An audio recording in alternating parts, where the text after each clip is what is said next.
Le récit du jeûne et des tentations du Christ au désert nous bouscule, parce qu'il ne s'inscrit pas dans les circonstances plus accessibles, comme lorsque l'on suit le Christ à travers les rues de Capharnaüm. Ce texte nous fait du bien, nous décentrant de nous-mêmes, le regard portant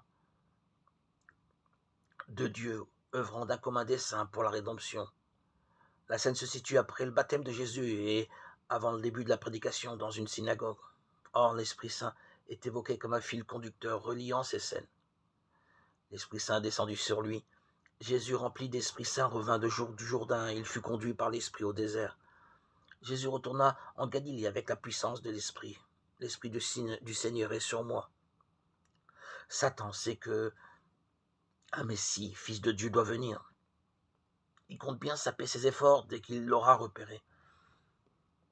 Est-ce ce Jésus qui a faim? N'est-il pas improbable que le Fils de Dieu vienne dans la faiblesse du corps? 3 tentations feront le test. Or, Jésus est bien le Fils de Dieu, Dieu lui-même.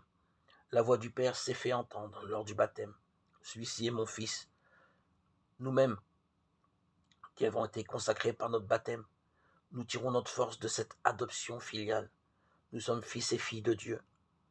Nous irons avec le Christ vers la Pâque, avec le renouvellement des promesses du baptême. Vivons notre journée dans la pensée magnifique que le Christ lui-même nous délivrera des zones d'esclavage dans nos cœurs, et particulièrement par le recours à la parole de Dieu.